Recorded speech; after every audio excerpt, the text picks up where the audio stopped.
It's always a pleasure to have you on.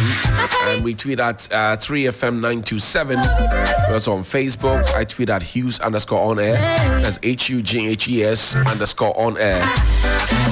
And just to say that I interact a lot with you. So the national service issues got to me. I put them out this morning. In the meantime, the Kobenan Ketia, Paramount Chief of Sikado, said that the Paramount Chief, Sikado Traditional Area, Nana Kobenan Ketia the Fifth, is not happy about the unserious attitude and gestures of parliamentarians, saying that Parliament is not a place for jokes. Who made Nana angry? Well, he said the giggling on the floor of Parliament when serious matters were being discussed must give way to an attitude of serious work. A quote from him says, "We don't joke in Parliament. We voted people to Parliament on our behalf for serious parliamentary business. Not for people to go and laugh when serious issues are being discussed and tabled."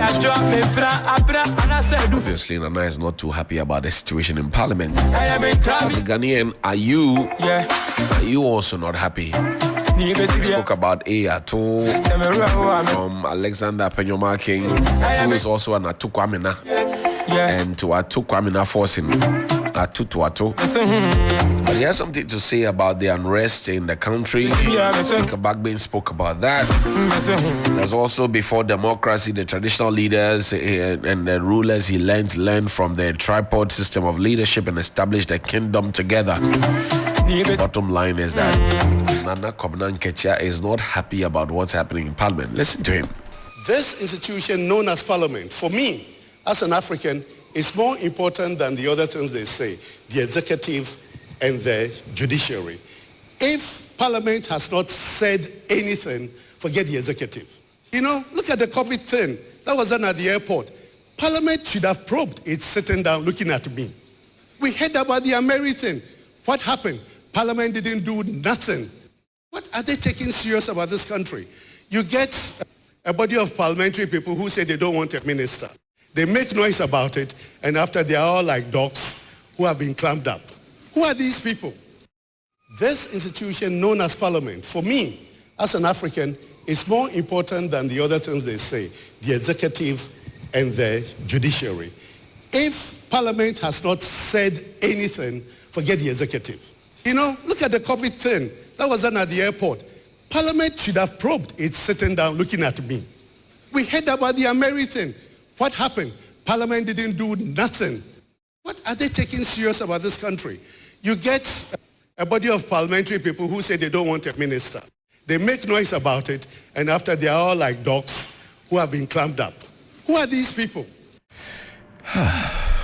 William Asedu. Nana is obviously upset. Why laugh at thou? And that is a good measure of the temperature in the country. So that, as I said yesterday, in 1966, we read about the coup and the reasons given. Abusive governance and corruption. 81 was a weak civilian government and deteriorating economy. All the issues Nana mentioned in the voice, bother on the economy. What happened at the airport during the COVID? People's monies were taken. $150. Yeah.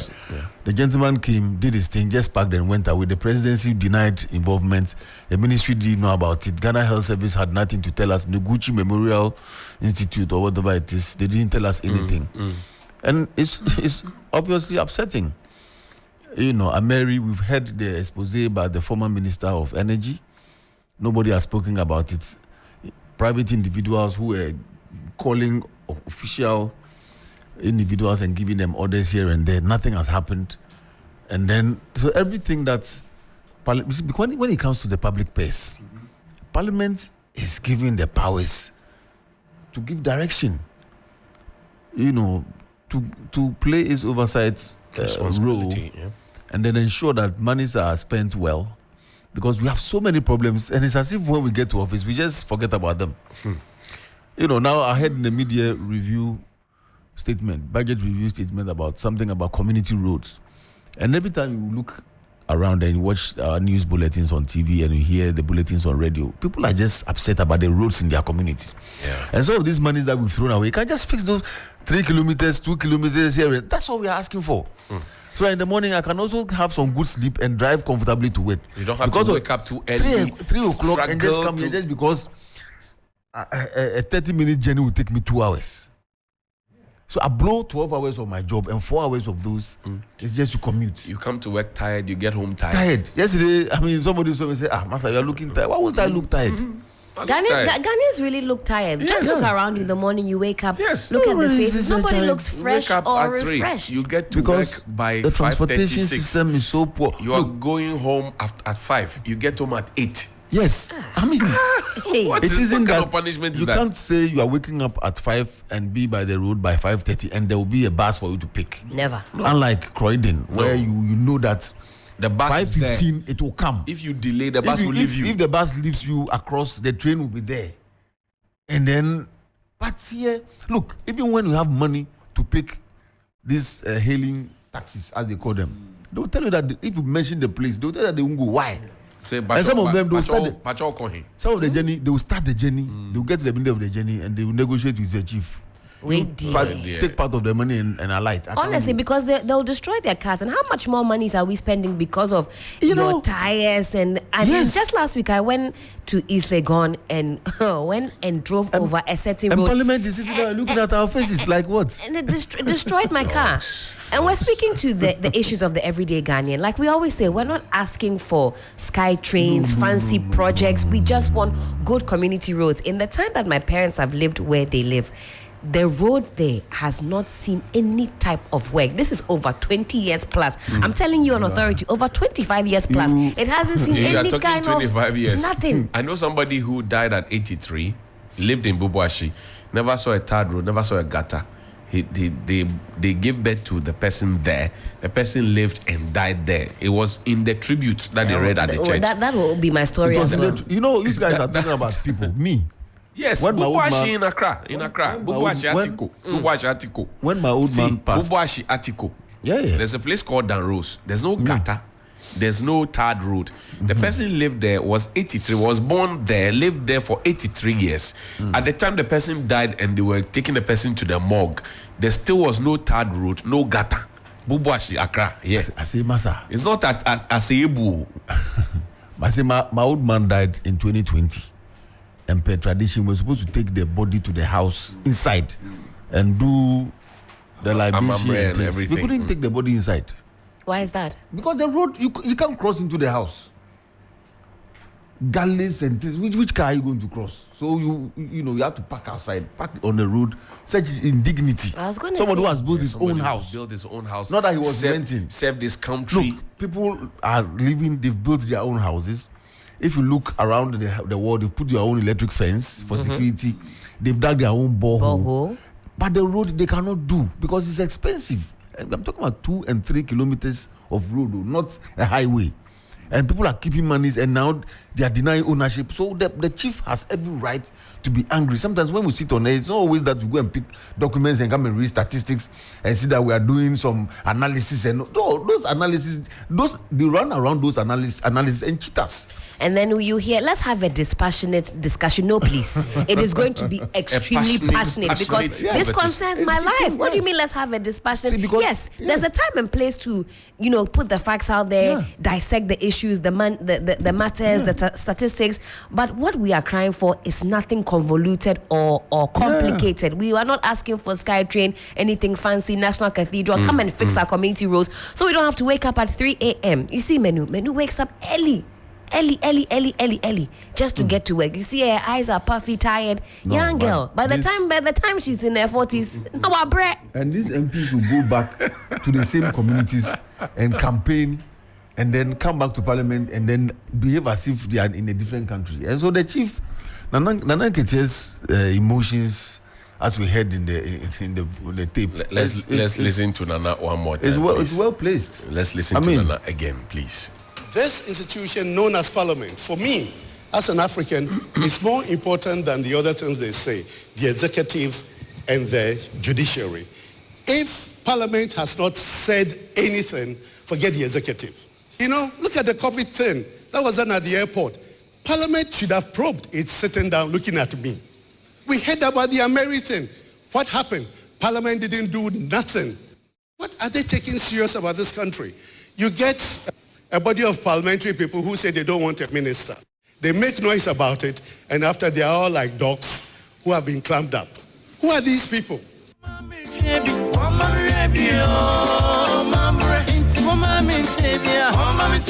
Are Ghanaians tired of their parliamentarians? Nana said they are sitting now and looking at me like dogs. I mean, that's the highest. Who are not? Nana, the highest point of. No, Nana is a vandal. So I mean, we are all vandals. Yeah, you know. He means straight. I mean, you see, Otufo told them that they should stop the fancy projects and come down and do the projects that will affect the people directly. They didn't listen. They will not listen. And now Nana is upset. See, they are looking at me. Yes. They are sitting down and looking at. What's one worship? You get a body of parliamentary people who say they don't want a minister. They make noise about it, and after they are all like dogs who have been clamped up. Who are these people? Know your MP.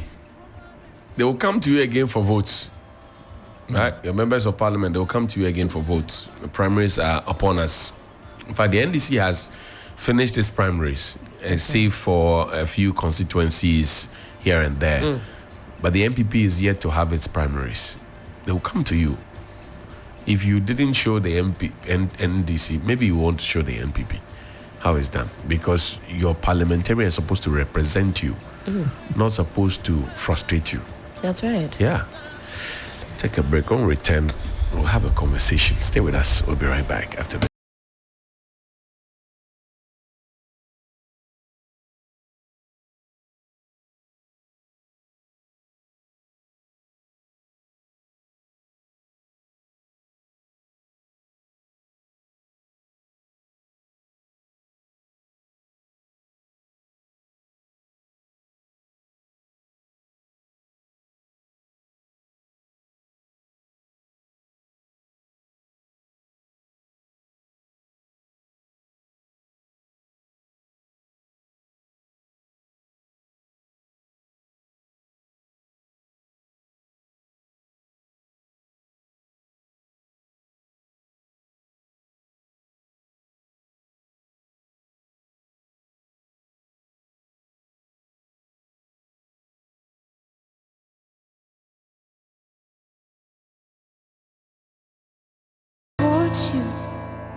A bank that cares for you.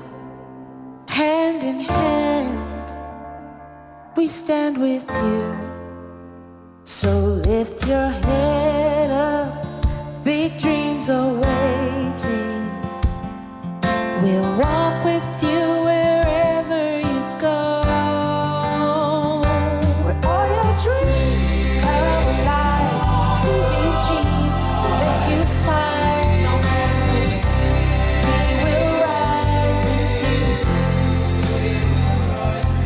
Your business will flourish, your name will stand out. Hopes of Bank, CBG, we stand with you.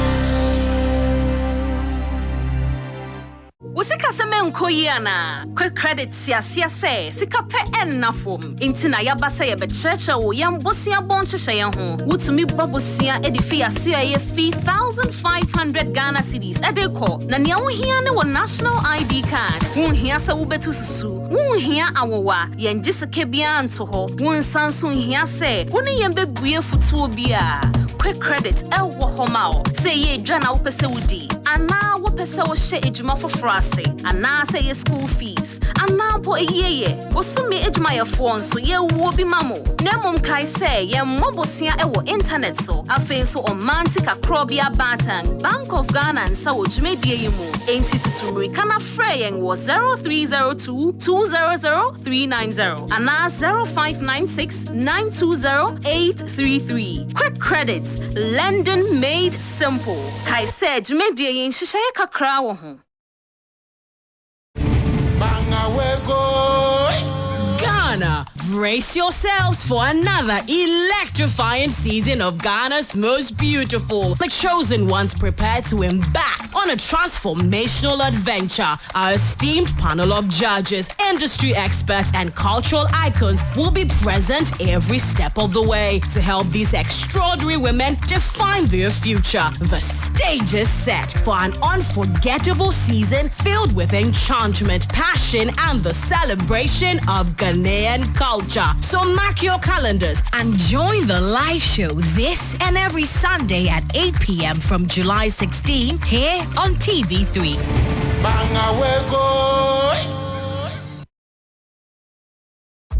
Are you ready to change your life with Verna Mineral Water? Then catch the 3FM Drive team as your coolest duo on radio, Giovanni Caleb and AJ Sapon, bring you the hottest drive time show live from the Central Business District every Wednesday on 3FM 92.7 from 2 p.m. to 7 p.m. Live on radio. Verna Mineral Water wants to change your life. Win up to 5,000 Ghana cedis every week by catching the 3FM Drive train as they move around the Central Business District, from Makola to Timber Market, Tudu to Tema Station, all through to Kantamanto. We are going everywhere. Catch the team, play some games, jam with us, and win big. It's a 3FM Drive with Giovanni and AJ live from the Central Business District every Wednesday from 2 p.m. to 7 p.m.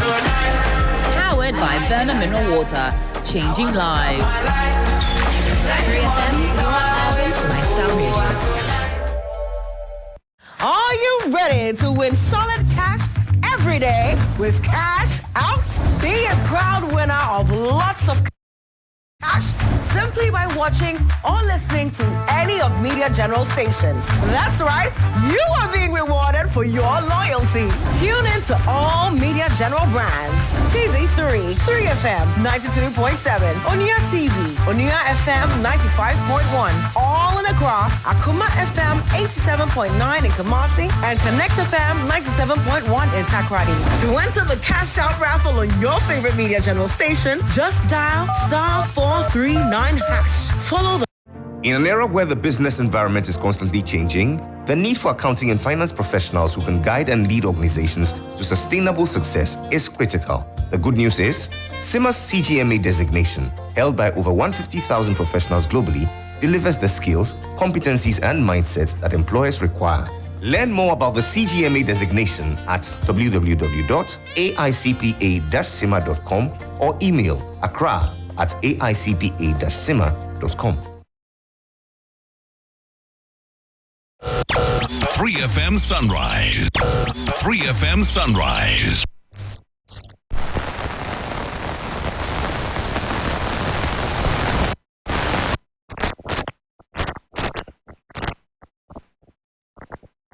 This institution known as Parliament, for me, as an African, is more important than the other things they say, the executive and the judiciary.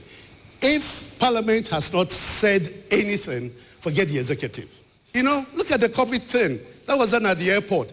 Parliament should have probed. It's sitting down looking at me. We heard about the American. What happened? Parliament didn't do nothing. What are they taking serious about this country? You get a body of parliamentary people who say they don't want a minister. They make noise about it, and after they are all like dogs who have been clamped up. Who are these people? This institution known as Parliament, for me, as an African, is more important than the other things they say, the executive and the judiciary. If Parliament has not said anything, forget the executive. You know, look at the COVID thing. That was done at the airport. Parliament should have probed. It's sitting down looking at me. We heard about the American. What happened? Parliament didn't do nothing. What are they taking serious about this country? You get a body of parliamentary people who say they don't want a minister. They make noise about it, and after they are all like dogs who have been clamped up. Who are these people? This institution known as Parliament, for me, as an African, is more important than the other things they say, the executive and the judiciary. If Parliament has not said anything, forget the executive. You know, look at the COVID thing. That was done at the airport. Parliament should have probed. It's sitting down looking at me. We heard about the American. What happened? Parliament didn't do nothing. What are they taking serious about this country? You get a body of parliamentary people who say they don't want a minister. They make noise about it, and after they are all like dogs who have been clamped up. Who are these people? Nana Kobina Nketia, he is the paramount chief of the Sikado traditional area, and he didn't mince his words at all with Parliament. On the phone line now is Mr. Sami Obing. He's the executive director of the Parliamentary Network Africa. Sami, good morning. Thank you for your time. Good morning, Johnny. Thanks for having me. Nana Kobina Nketia didn't mince words. Do you agree with him or do you not?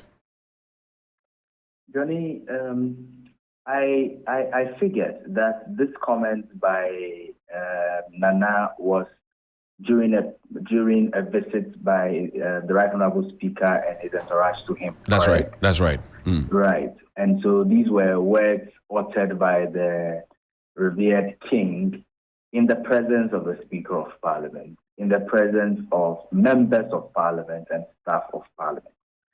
He made some very profound remarks. The first that I heard was he indicating that as an African, he believes that the legislative arm is the most important branch of government. I agree with him 100%, and we have always maintained that until we get to recognize the importance of the legislative arm, of course, in the spirit of separation of powers and the three arms of government that we learned in school and all of that, we know that these arms are supposed to be co-equal branches of government, working together, but also trying to provide checks and balances, to each other. But the legislature, that branch of government, where with the kind of legislative elections that we organize here in Ghana, allows us to select our own representatives through first past post, directly selecting them from constituencies to represent us, makes it so cardinal, so important, that because the 30 million of us can all not fit into the chamber of parliament, we decide that these people will represent us. Just like you can have in the royal situation, where various Odikos and co would represent their respective towns, at the paramountcy. Right. This is how important it is. And so I agree with Nana 100% on that first score. The second score is Nana calling out Parliament for some of the things that they have not done right. He mentioned Mary. He mentioned the COVID situation and the airport. He mentioned, again, members of Parliament who came out to, indicate the voice of their people against a certain finance minister and calling for, him to resign. And in all of these three instances, he indicates how it did not seem that Parliament, sat through this or follows through this to its logical conclusion, thereby disappointing the very people that selected them. Is that fact? Yes, it is. Is that worrying fact? Of course it is. Must Nana and the people of Ghana be worried about it? Indeed. Does that mean that the Parliament, this 8th Parliament or the Parliament of the Republic of Ghana throughout this 4th Republic has not achieved much? Well, they've done a lot of good stuff. Right. But it's also important that whilst we praise them on the good things, we call them out on the things that they have not done right. I see. Now, you tell me, the requirement to get into Parliament has often come on the table when the work in Parliament is questioned. People say we should add educational qualification and work experience to that prerequisite to get into Parliament. What do you say? Well, Johnny, I have a slightly different view, about this. And this is because, we have seen parliamentarians who are professors in their field of endeavor who contribute close to nothing to Parliament. And we have seen parliamentarians who, on their educational record, just indicate that they are, diploma holders who are exceptional in Parliament. We have seen people who have joined Parliament literally at the start of their career, who have excelled And we have seen people also who have gone through the mill, are successful in life, yet never make time for Parliament. I really think that for an institution that epitomizes our democracy, it is important not to use barriers to limit people from that institution. However, it is important that for those of us who are, first of all, voting these people into office, we are able to assess them on meritorious grounds rather than who has the deepest pocket, rather than who has the loudest political campaign machinery behind him or her, and rather than who, has some of the other very mediocre things that we associate with who gets to Parliament, beautiful posters, fantastic campaign music, and what have you. We must move away from that. And that is at a level of selecting these people. Then when these people are selected, at the level of Parliament, the kind of orientation, the kind of training, capacity building that goes to them must also be top-notch. I recently had a conversation with some first-time members of Parliament, and they were complaining a lot about how the system does not support them to excel. And I agree with them. I mean, first-time member of Parliament, you have 4 years mandate, you get into an institution where, it works with rules, it has its own procedures, processes, and structures. You are given a 1 week orientation or so. This 1 week orientation, is at high level with the assumption that you should know it all. And so we're just letting you know the main issues. You step into the waters. You are there with legislators who have done 20 years, and the like. And yet you are unable to function. You are not even signposted to places where you can get support or resources. You are given one research assistant who usually is job for the boys and girls. Because the person really is not a research assistant. The person is just a follow boy or girl in many instances, because they are supposed to be party folks who come to you to assist and what have you. And so are not able to provide that hardcore research support. Immediately you are being set out to fail. And so these are some of the concerns for me that needs to be addressed, and not necessarily, increasing the bar and saying you must have a university degree or a master's degree, or you must be 13 years or attain a certain age. If one is not too young, too young to lead, one must also not be too underqualified to lead, provided that the people who want you there see the things that they want you to represent them on in you. And when you go there, you are capacitated to be able to do exactly what the people have asked you to do. Now, the next question on my mind here is, you have spoken about education, we've spoken about the workings of Parliament. Nana also mentioned the fact that we have our parliamentarians complain about issues. They give us an indication that they are not in support of certain ministerial nominees. But in the end, they all go through the net. And one would have expected that with the hung parliament of a sort that we have, things would have changed where the majority will not have their way and the minority their say. But it looks like the situation is still the same. What do you say again?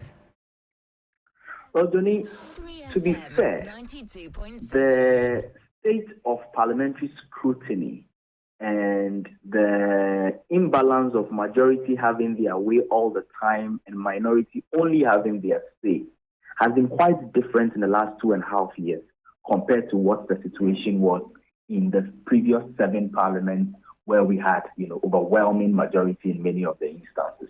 And so, to be fair, it is important to cut this 8th parliament some slack so far as these matters are concerned.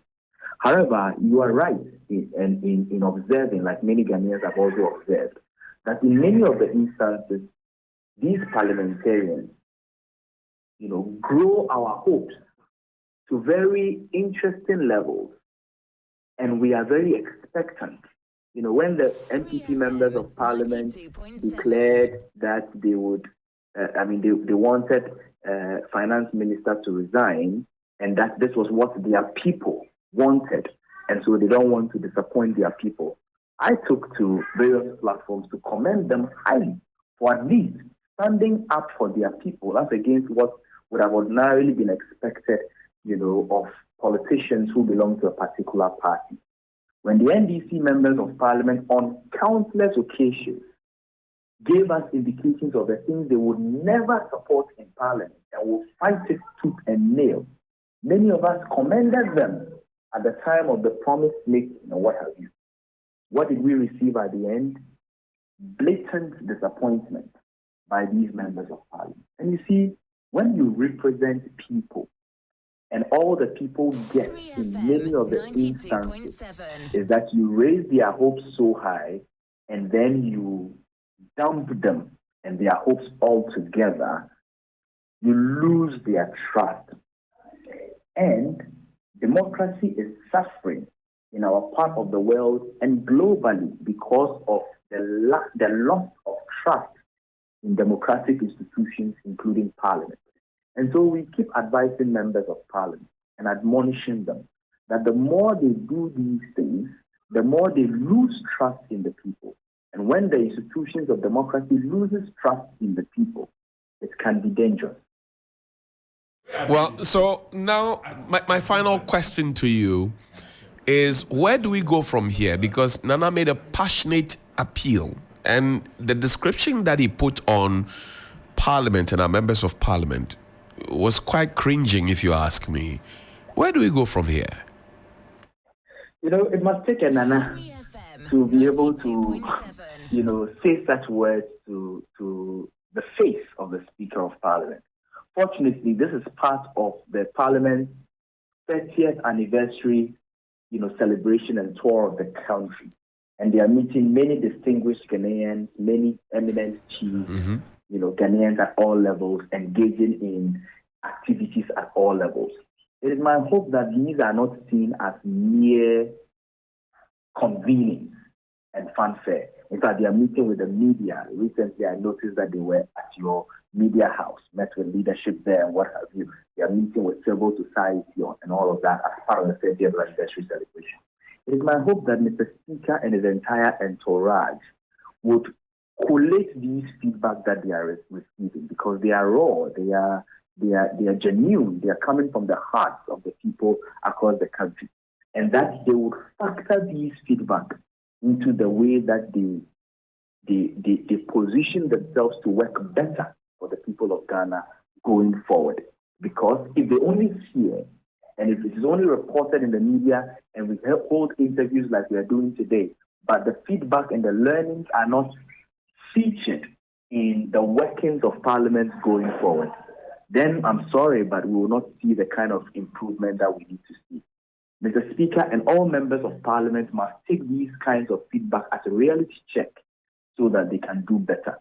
They are not doing too badly, but they can do much better. 92.7. Sammy Obing, I thank you very much indeed for your time. Grateful. My pleasure always, Johnny. Thank you very much. That's Sammy Obing, the Parliamentary Network Africa. Politicians, they lie without be fat. Them go to fill them my bellies, their family, they live in the 3FM Sunrise. After your vote, them go leave your premises. I just see the remedies. All these years come alive. In studio now, and it's exciting in the studio. Dr. Kabiru Mahama is a technical advisor at the Office of the Vice President of the Republic. His boss is seeking to be President of the Republic on the ticket of the NPP. He's also a member of the communications team of the NPP. Comrade Murtala Mohammed, he doesn't like to be called honorable, even though he's a member of parliament for the good people of Tamale Central. He will always insist that you call him comrade. He's an MP for Tamale Central. Gentlemen, good morning, welcome. Good morning. Yeah, good morning. Ça va? Doc, I thought you were going to help us with the French. Ça va? Ça va bien, merci. Comment allez-vous? No, I cannot remove my dress. Comment allez-vous? This institution known as Parliament, for me, as an African, is more important than the other things they say, the executive and the judiciary. If Parliament has not said anything, forget the executive. Look at the COVID thing. That was done at the airport. Parliament should have probed. It's sitting down looking at me. We heard about the American. What happened? Parliament didn't do nothing. What are they taking serious about this country? You get a body of parliamentary people who say they don't want a minister. They make noise about it, and after they are all like dogs who have been clamped up. Who are these people? This institution known as Parliament, for me, as an African, is more important than the other things they say, the executive and the judiciary.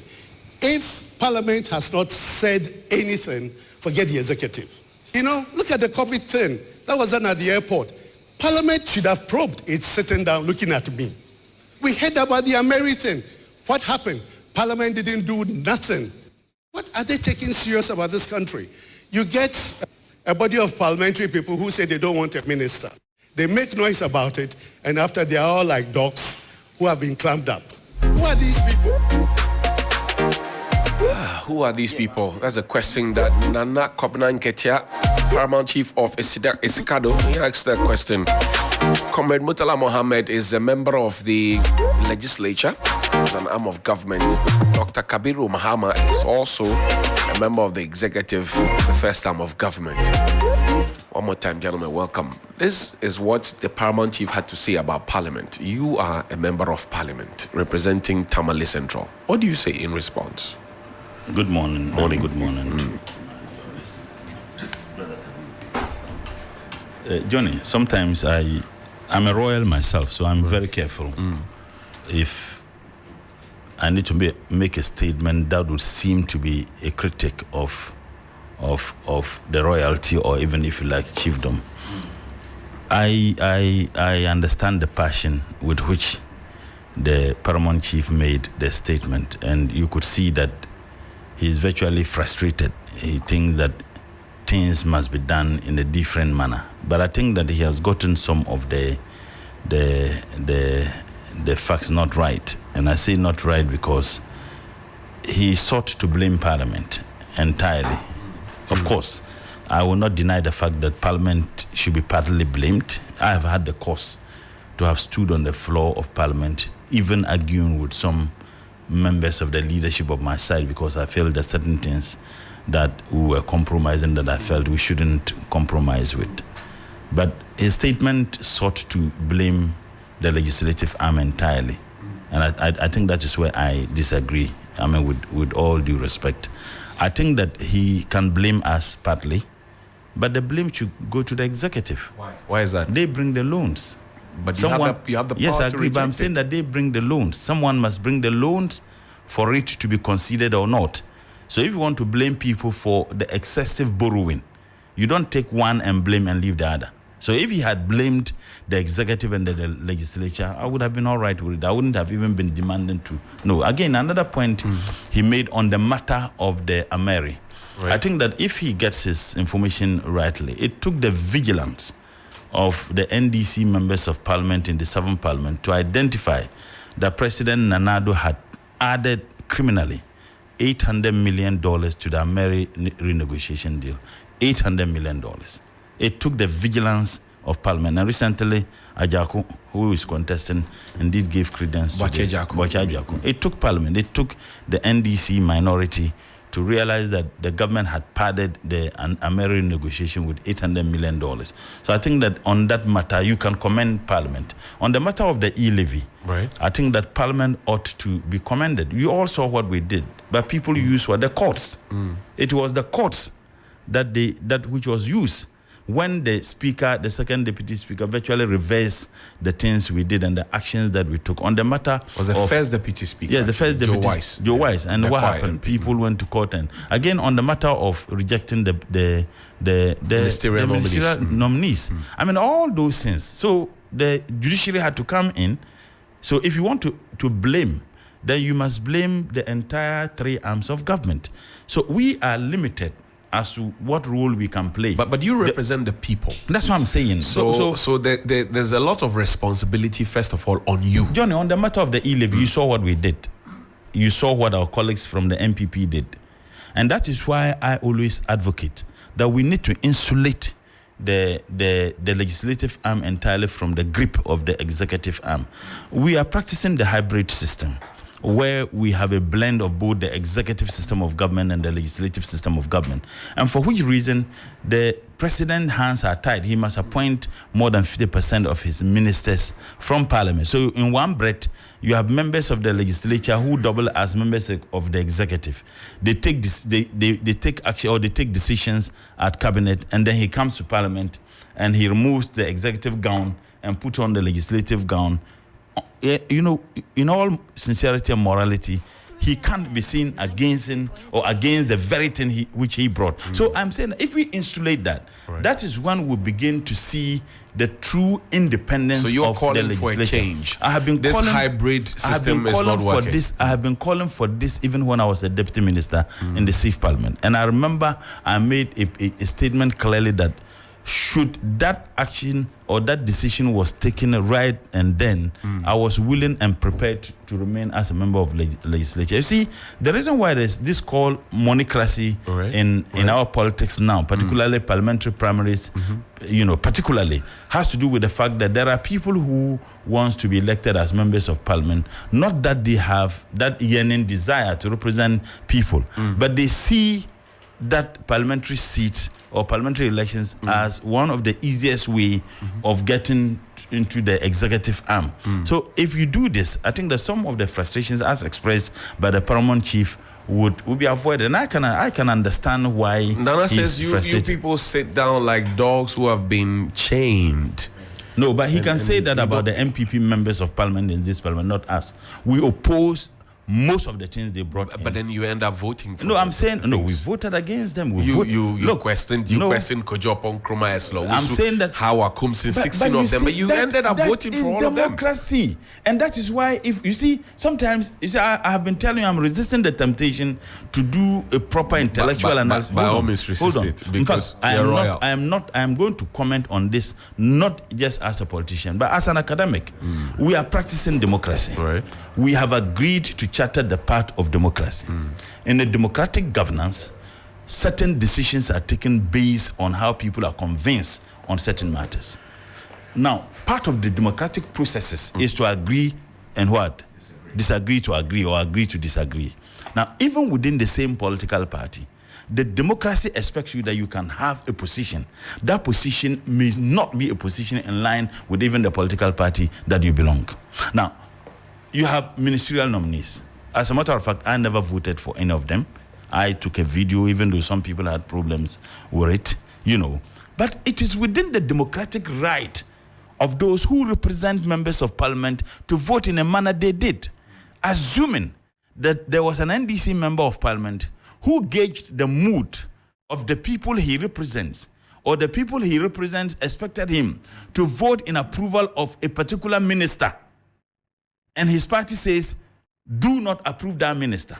And the person decides that the people he truly represents, he is not going to do what they expect him to do. Instead, he will do what his party expects him to do. That would have moved from the realms of democratic, engagement. And people can raise issues about that. So when you look at some of the decisions taken, people represent people.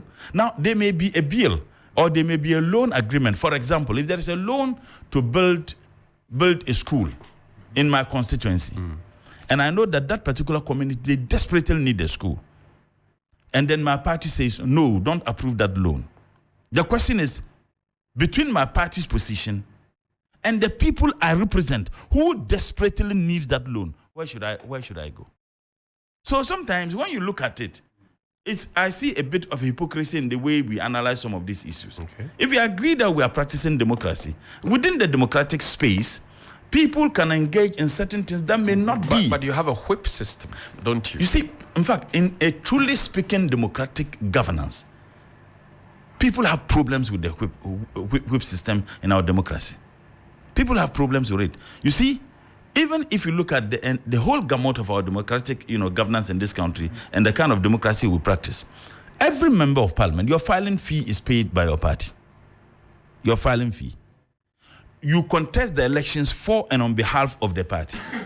And that is why when you leave the party, you lose your seat. It is not like that in Nigeria. In other places, you can just take a month and move from one party to another and contest. But there are inselbecks that are put, and it is on the way of people expressing these democratic views and rights freely without any, difficulty. And the problem has to do with the hybridity of our democracy, where we have blended both the executive system as practiced in America and the Westminster system, or if you like, the legislative system or the parliamentary democracy as practiced in the United Kingdom. And that is where some of these challenges we have. And you see, the MPs also serve on so board. that's what I'm saying. You see, you remember we have practiced all the systems. Before independence, we were having the Westminster system.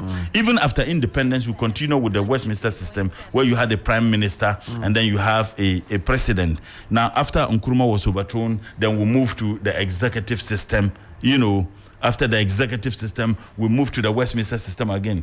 Having practiced these two systems, the framers of the 1992 constitutions felt that, taking into consideration the challenges encountered by these two systems, why not have a bridge, join these two systems and say, and for me, it has some positives and it has some negatives too. But if you ask me sincerely, I will tell you, the best system that would be good for us, for me, should be the Westminster system. See, Dr. Mama, step in for me now. Comrade says you need to share the blame. Nana ought to have shared the blame between the executive and the legislature, and the judiciary, not just put it on the legislature as Nana put it out there. What do you say? Are you blamable? I think that use the mic for me, please. Okay, good morning still to you and to your cherry viewers and listeners. My brother's position on this is not fair, because when they put blame on you, take responsibility first. Take responsibility. Don't try to deflate that responsibility. And you begin on cherry picking. Allow him. You begin on cherry picking to say, also blame this person, also blame this. Look, Parliament is a creature of the Constitution. Article 93 thereabout. That's right. Actually sets up the institution of Parliament and vests in Parliament enormous powers and responsibility. This power is to serve as a check on possible excesses of the executive. And that arm of government is supposed to be, in fact, a very important, but the law court does not delve into the legislature doesn't come into the public arena. It is only the legislative arm of government and the executive arm of government that these two arms of government are those involved in the public space. The executive sit in their corner, and when the two or there's some confusion, they step in to resolve this. So when you have an institution like Parliament not performing its role, and he has admitted that, look, the hybrid system is one of the Achilles of the parliamentary system we are practicing in Ghana, which is rightly so. But the fact is that with this particular parliament, there is every opportunity for Parliament to play its role. And when we had this near-hang Parliament, people thought that, look, we would have, there's going to be some change, and that we'll have some much more proactive and issue-based, and parliamentarians will now be discussing the issues. At the end of the day, collective responsibility. Parliament feels is a failure of Parliament. You don't begin to say that we did our part. It is the MPP members who didn't do their part. We were able to have the E-levy not being passed, but for the first deputy speaker or the executive, the judiciary. Okay, that is the line of argument I don't want to go. But you see, Nana has raised some very important issue, and I think that his concern could be based on the fact that he thinks that certain transactions submitted by the executive to the legislature was not necessary. But the question you ask yourself, someone from the state, do I think all business of government submitted to Parliament for consideration or approval, are they necessary? I'll tell you with the clearest of mind and with all sincerity that they were all necessary. Why do you make the work of Parliament difficult? For example, 16 or so of the ministerial nominees had question marks all over them. Why do you make their work difficult, for example? Maybe 16 of ministerial nominees had question marks. Jopon Kruma, Eslowusu, Howard Kumsin, Mutala, help me, the list. About 16, about 16 of them. Jerry Hughes, if you are appointed as the minister of the Republic, people will have questions. Okay. But these questions were about conflict of interest, business. Kojo Ponkroma, for example, there's a microfinance issue. The 349 microfinance issue was part of it. Issues about media ownership was part of it. Hawakumsin fish farming? Was there Eslo Oswe Kufu gunshot? I mean, question marks. I'm saying that there's no single person in the whole of the republic, no single person. And I'm putting that they will appoint that no one would have an issue with their appointment. But people went through without these questions. I'm saying, look, we can say that, we can average, and you see that, okay, some people, their issues are quite better than others. If we are going in that route, I will agree that we may have to look at out of the preponderance of the issues, whose issues are more tolerable than the others. Then we can make conclusion. But there's no single person in the whole of the republic that you would appoint. Sitting down here, people, I will think myself as a climper, but let them appoint me. People will go to my childhood days and dig out things that I never even thought existed. So we have to be careful on blaming parliament or executive for making such a nomination. When a president is coming to office, look, he has to assemble the best of people he thinks they can work for him. People who think that they are very loyal to him. Okay? People who think that they have the requisite experience, temperament, leadership quality to drive the development agenda the president wants to pursue. Okay? If in his estimation he appoints certain people, it is for the executive to stand out clearly. People thought like someone like Kumsen would not be approved. But when he was my brother even voted for him. Highest vote. My brother Mutala even voted. Oh, no, I never did. I never did. And I told her before the voting that I wasn't going to vote for her and that she was not fit to be a minister. You told her that? Yes. That she wasn't fit to be a minister. Why? Yes.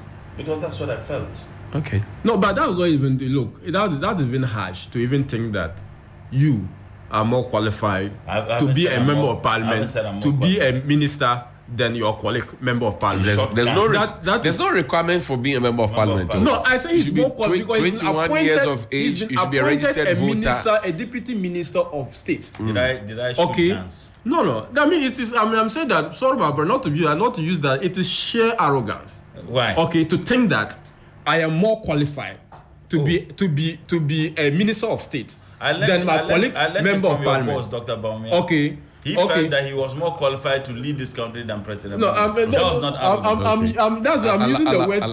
using the word reservedly because I don't want. Dr. Baumia was every day at Central University telling people how incompetent President Mahama was. So that was arrogance. No, I'm not saying what are you talking about? President Mahama was the president of the Republic of Ghana. So no, and why do you think that the current MP for Wali Wali, whom you want to contest, why don't you allow the woman to be there? Because you feel that you will be a better MP than her. Is that not the case? Has he told you that? No, so on what basis? Then she should leave the woman to contest. The woman is her auntie. But you mentioned she should leave her auntie to contest. But you mentioned I'm saying, yes, I told her. Because I'm not a hypocrite. If he can't do that, I am not. Mutala, you mentioned earlier that democracy is a contest of ideas. So if I say that, why would he say that is arrogance? Because I am not a hypocrite. No, listen.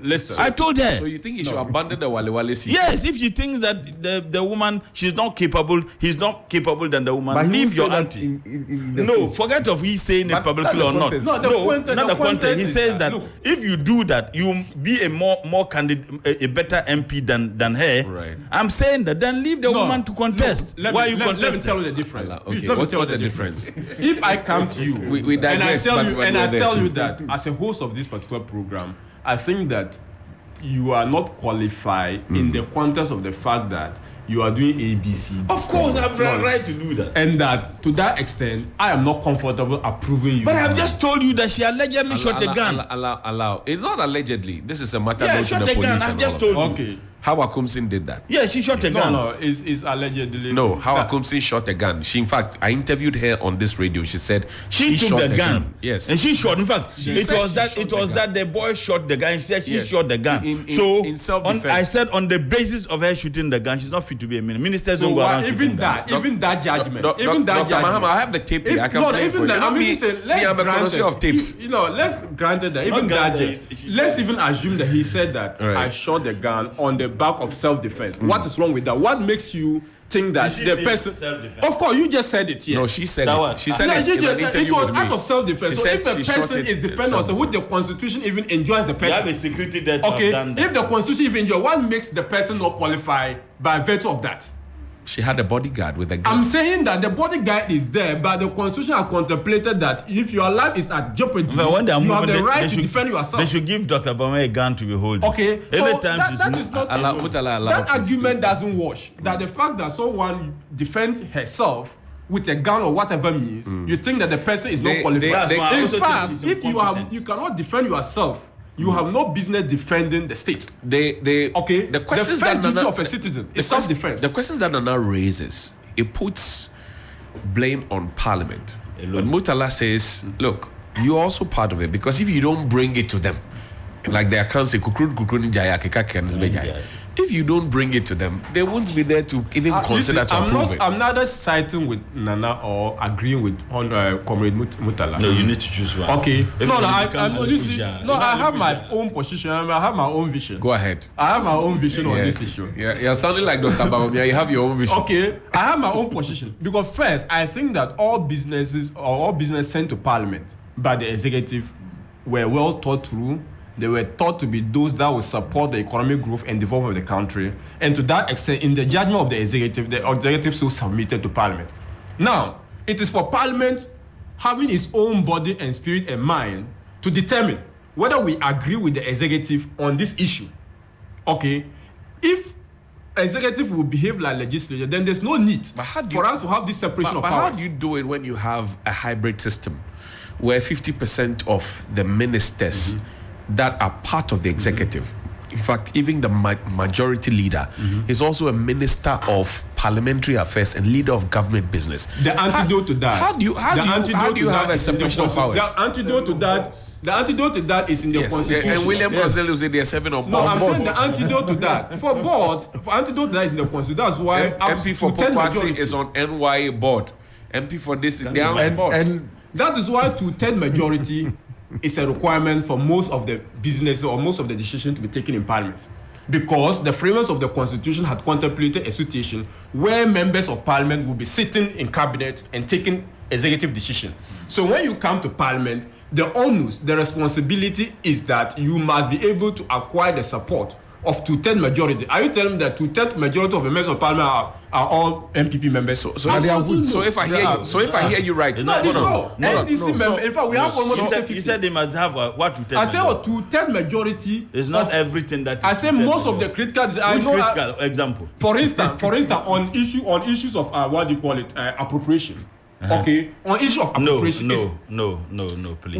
What's the quorum for appropriation? No. You see, Parliament to take decision, even the Supreme Court ruling and standing orders, I think 104 and Constitution, I think Article 9. No, Constitution 104 and Article 9, Section 92 of the standing orders. Also, use the microphone for me. You please. should have majority of the members of Parliament present. You remember on the matter of the e-levy and also the Constitution when they went to court, the Supreme Court ruled, and this matter is settled.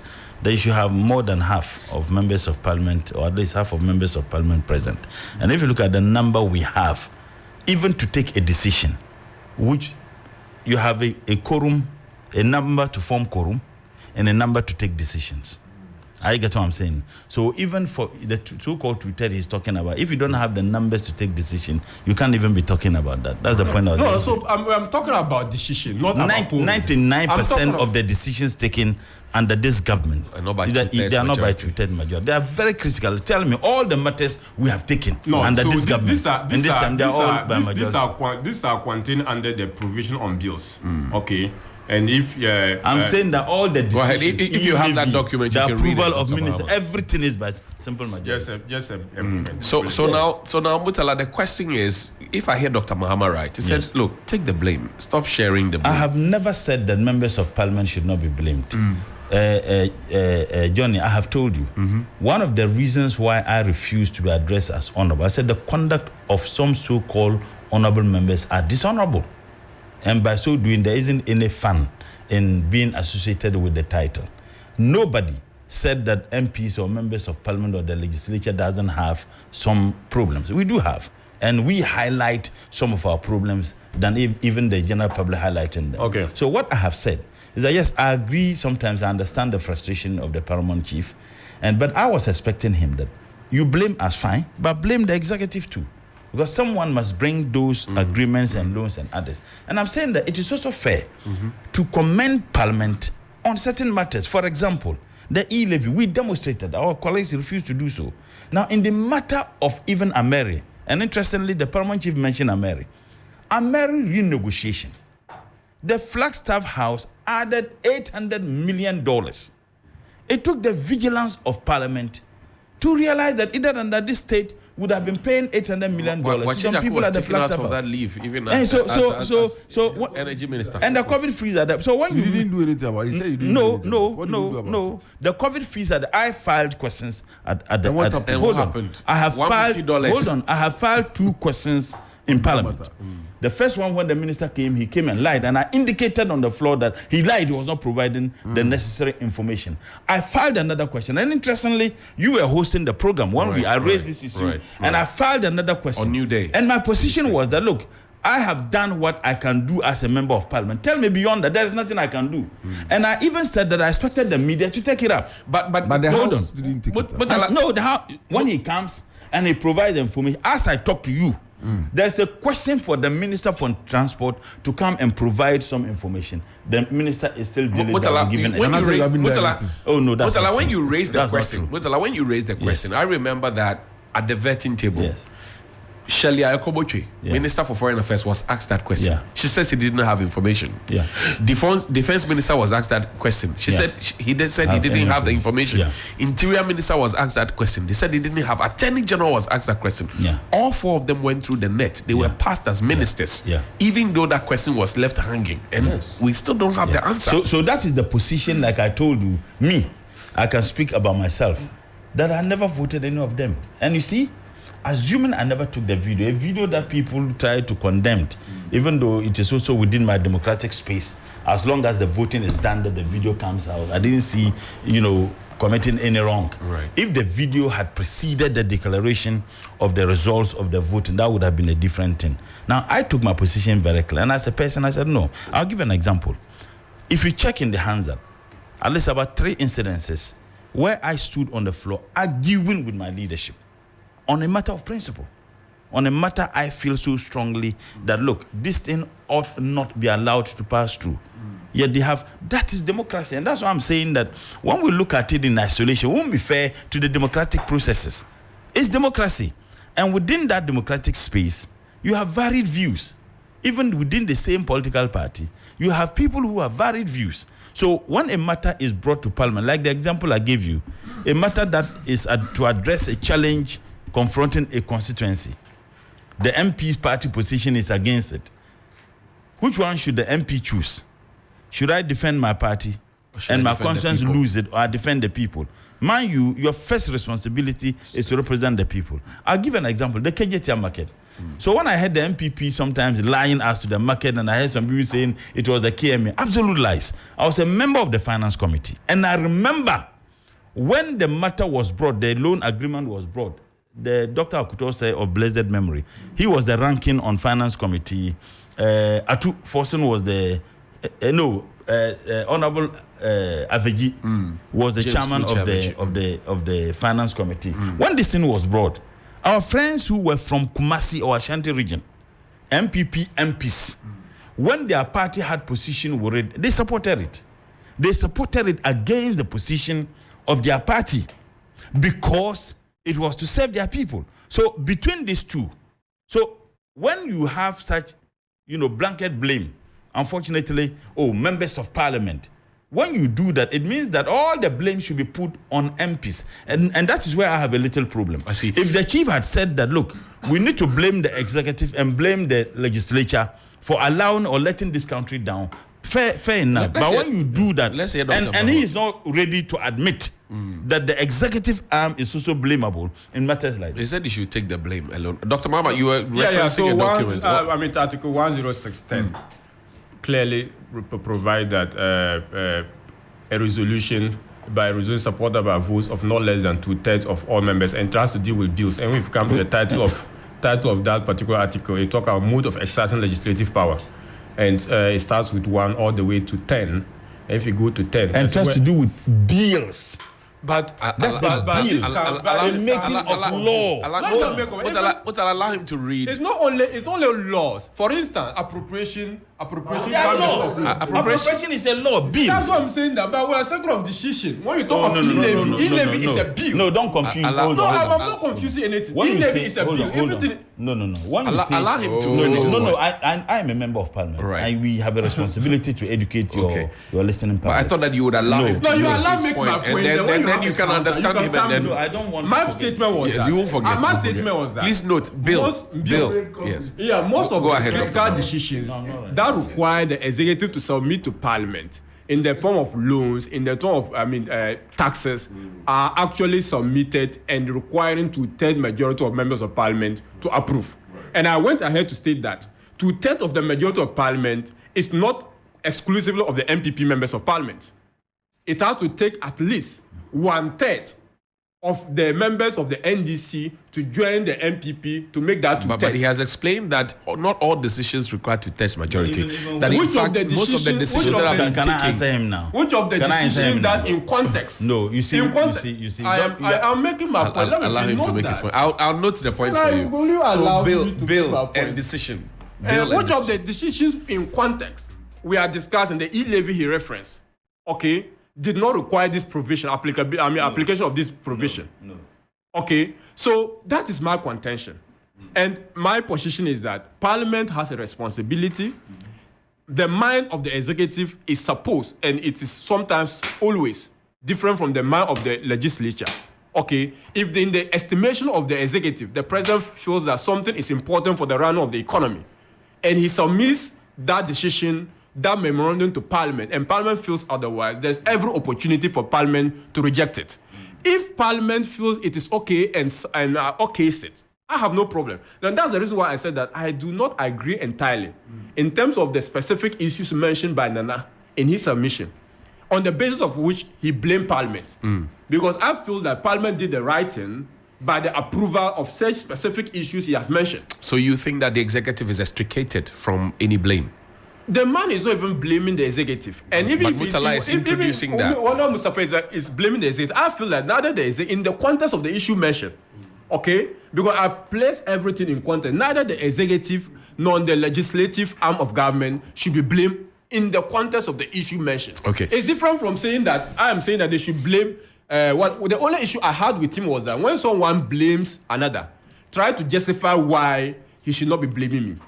Don't go with the argument that if you have to blame me, you should not say we are in this together. No. He didn't mention the Constitution. He said as an African. Yes. He said so we should not. Was in context. As an African, he thinks Parliament is more important in the dealings of governance in this context.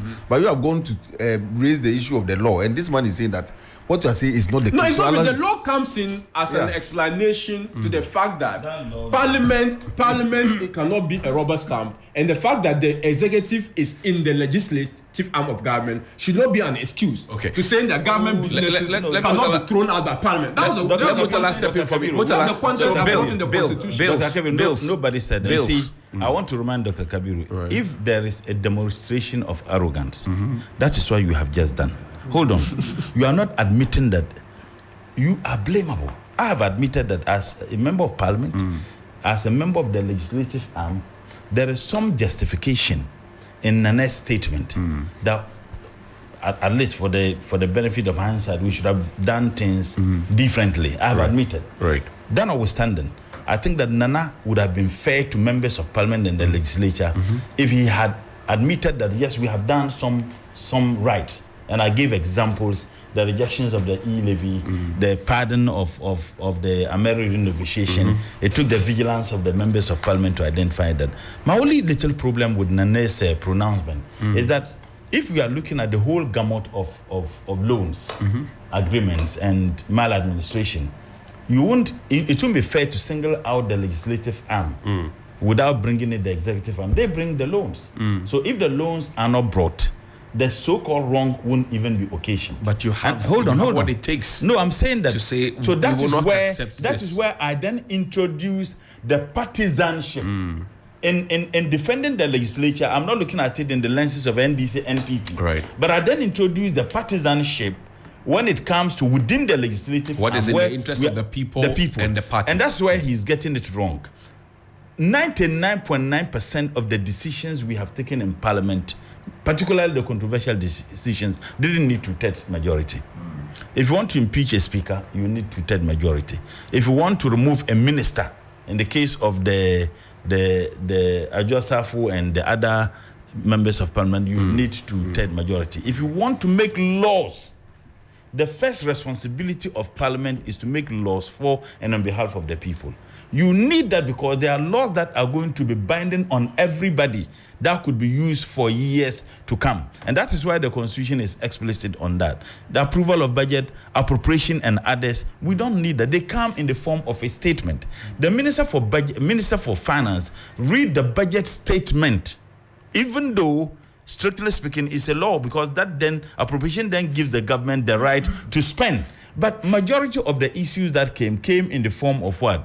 Of a statement. So if we are making laws, let's say there's an amendment, we did the Standard Authorities, Act which we amended. That was why we raised the issue of even quorum, that we didn't have the capacity to make the laws. And you remember Parliament had to go off and the MPP said we were deliberately frustrating the work of government. Right. There are certain things strictly you don't, because if you want to follow, Parliament will not be able to do what? To do its work. So, but let's get something very clear.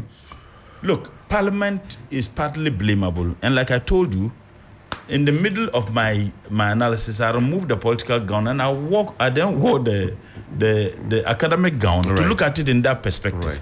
And I'm so passionate about some of these things. When I'm looking at them, I don't just look at them in the lenses of MPP and DC. We need to be blamed, I agree. We need to also be commended where we have done certain things right. But where there is just blame, everything is blame. Then you don't raise the chief thinks that you have failed. No, you don't raise the question. Look, Johnny, I'll tell you, Johnny. Right. Part of our democratic challenges and problems are caused by the chiefs. Oh, tell me. Why I'm telling you, he's not blaming the chiefs. No, I'm saying that part. Why you say that? How many times haven't you carried stories here where chiefs have taken land that belongs to a whole community for either schools or toilet and sold them? How many times? How many times haven't we had traditional authorities? I'm saying that how many times haven't you had? No, we are not discussing this chief and this, but I'm just looking at it. How many times haven't we had traditional authorities getting engaged in politics even before the Supreme Court pronouncement that they ought not engage in politics? Right. That they get engaged in politics when they know too well that among their subjects, there are people who belong to different political parties. Are you getting what I'm saying? So a lot of these issues are coming up. The abuse of authority, the disregard of what? The right of citizens. We have had that in a lot of traditional setups. So I'm saying that part of the problem must be taken by MPs. It must be taken by the executive. No. I want it to must be place on taken by record the that judiciary. What has been said, I'm not associated with it. But what is this? What hypocrisy is this? Don't even mind him. What is he talking about? I am saying that instead Nananum, you want to play. You should have said place what? If we say that part of the problems that we are facing here can also look. The problems confronting us as a people. Permeates. What I say, I don't agree. Permeates. You don't agree with that. The fact that the chieftaincy institution is not acting as in consensus or in agreement with all the things other people do. You cannot blame on that institution. For instance, the issues of people selling land is not a decision taken at National House of Chiefs. No, we are not. Okay. We are not looking at He's not blaming individual members of Parliament. Allow the man to make his point. The chief is not blaming individual members of Parliament for grabbing land. It's blaming the institution of Parliament. Then when you are coming to blame, find a way. It's a very good logic. Johnny, look, the man is not saying the honor in Parliament. Hold on, Johnny. In Parliament, the matters the chief raised. They were members of Parliament who were against it, in line with the chief. At the end of the day, but he didn't say he blamed the entire institution. So if you have certain chiefs who conduct themselves in a manner that is not right, you can blame the institution. No, what I can blame? What logic is allow him. You cannot blame the institution of the chieftaincy if a single member of that institution acts in a way that is considered to be inappropriate. Just like a member of parliament acting in a way that is inappropriate. If the chief is blaming the institution of parliament, the blame is not on individual you are trying members hard of not parliament. to offend the chiefs. You see, no. Is that what you're doing? No, not to offend the chief. If a chief is wrong, if a chief is wrong, we must be able to call him out and say the chief is wrong. That's a fact. The reverence we have for the chieftaincy institution is not a replacement for the fact that they are beyond our above criticisms. Okay? So what's the point? No, the point is that to go ahead to blame the institution of chieftaincy. Who blamed the institution on the back of the fact that an individual member of a chief or member of the chieftaincy institution. It's a paramount chief. Who blamed the institution of chieftaincy? This chief has not done anything. That he's questioning. He's not questioning this specific chief. He only used this as an opportunity to bring in some chiefs who are selling lands, to then blame or bring the Nobody even says chiefs should not sell land. This desperate attempt of trying to be seen as a saint in the eyes of hold on. What is the point? It's a desperate You're attempt. making your point. You're making your point. Johnny, we have to go. Johnny, Can you allow me to make my point? we have a position, and that position is that the members of parliament should take a blame for some of the woes. Right. The executive, which you are arrogantly refusing to admit, should take a blame for some of the woes. The traditional authorities should also take a blame for some of the woes. Journalists should take a blame for some of the woes. Even ordinary citizens. So what are you talking about? If you are looking at challenges confronting us, it permeates. So what point are you making? And I agree with you. You don't agree with me. You didn't. Totally. No, I'm coming. You have landed well. I agree with you totally that for the problems and woes we have in society, everyone must take a portion of the blame of it. That is a principle I very much subscribe. But the political leadership, you take the biggest blame. Look, I disagree with that. Take it. The political leadership, you take the biggest blame. Irrespective of all protocol traditions, I've been making that point even in opposition. Why don't you want to take the blame? Even in opposition. Why don't you want to take the blame? The problem of this country is the people of Ghana. No. The leadership. No. You see, Master, you hold the national purse. Can you we talk about. Let me make my point. I'm saying this point. It's the political elite.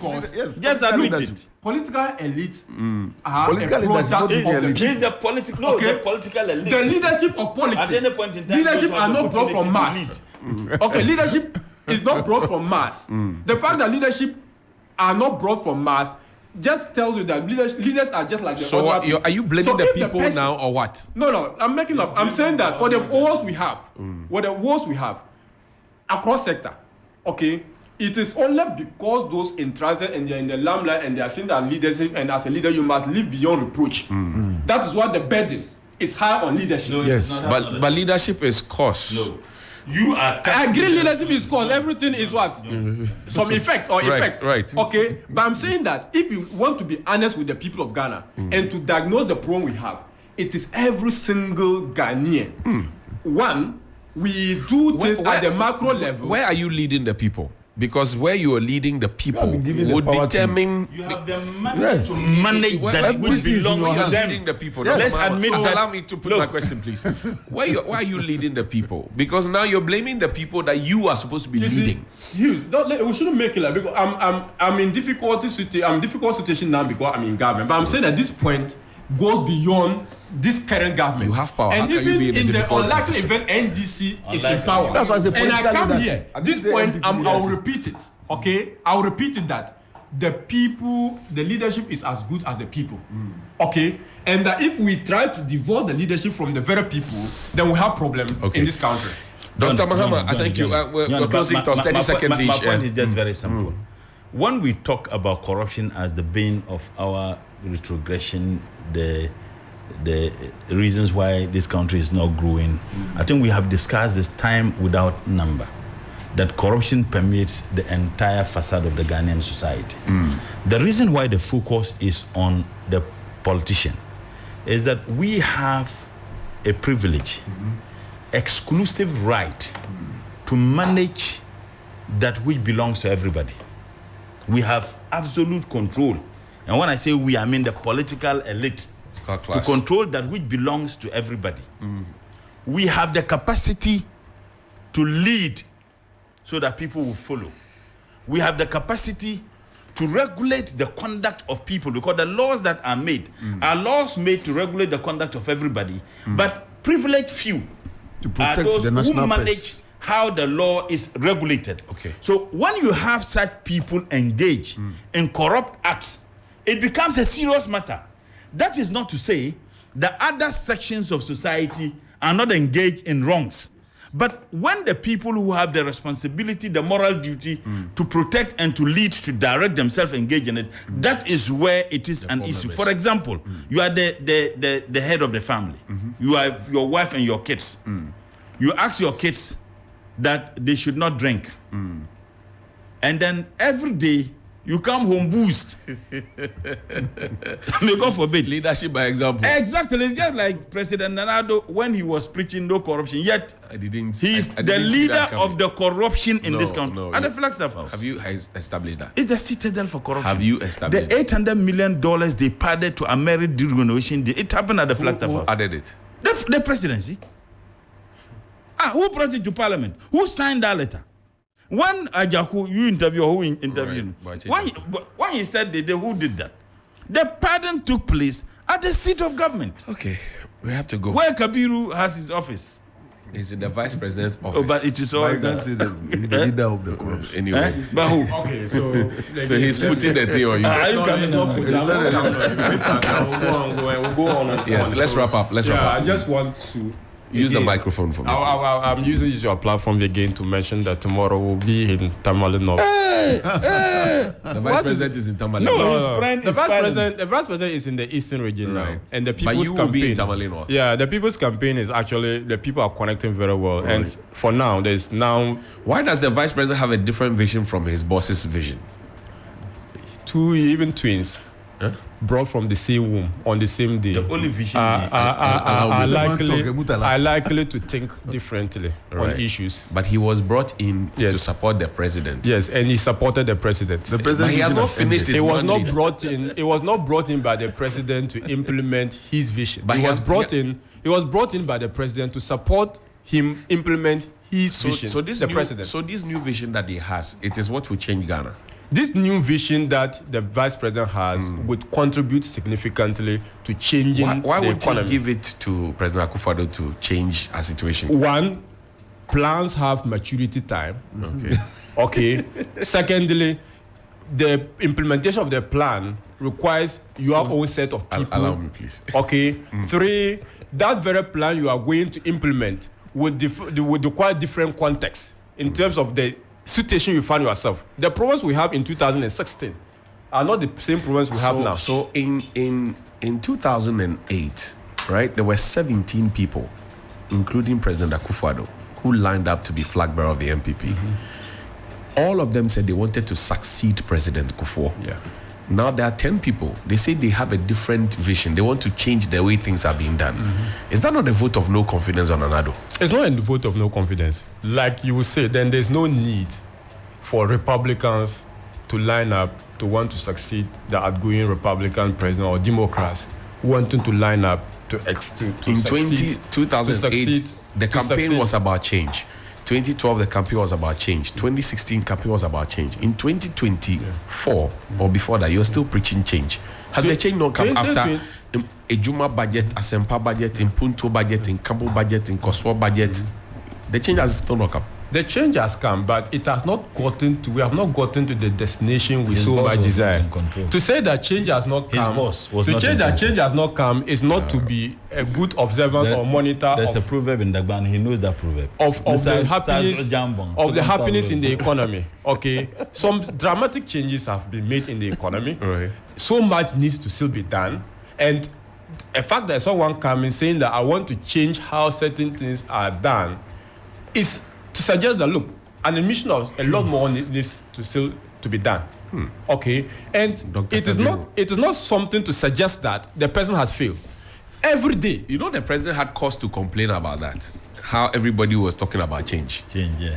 He had cause to speak about it. The president was worried about the fact that 10 people lining up to campaign you would have to rely on the good works, and you have to also But there are no embrace good works to rely on. And you have to also embrace the challenges of the government. Which good you works? cannot tell me that the fact that a government came in and canceled free senior high school, which have left many people stranded, and the government restoring it is not something good. You cannot tell me that free senior high school that has brought in many people who should have had the opportunity to attend school is not something positive. You cannot tell me that the radical and massive digitalization of the economy is not something positive. You cannot tell me that. You cannot tell me that there are over 2 million jobs created. Okay, with more people still with fact check that. With it is not for Brasimo to fact check that. We have the data. If he's questioning the data, if he's questioning the data, he should point out that you mentioned they are not in existence. 14% of your population. And I'm saying that I'm admitting the fact that there's still a lot more people.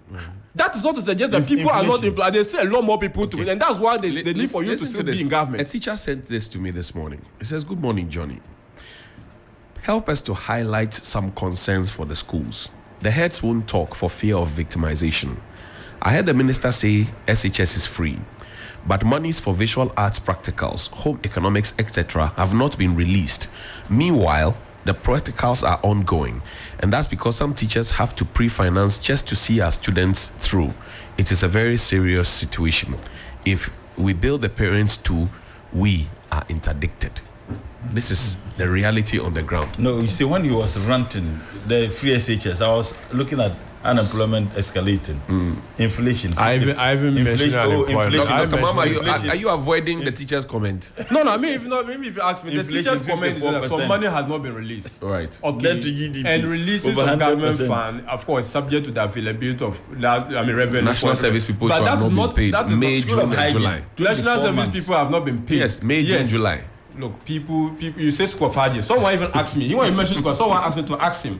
Someone who cancel the allowances of nurses and teachers is worried that because some people have arrears. It never He's made worried sense about that. It never made sense. If it never made sense, you shouldn't be worried that we are not when paying you were them. cancelling the journey, then the Ghana Nurses and Midwifery Council had a shortage of thousands of nurses. Just when they you cancel teachers, shortage of thousands of teachers.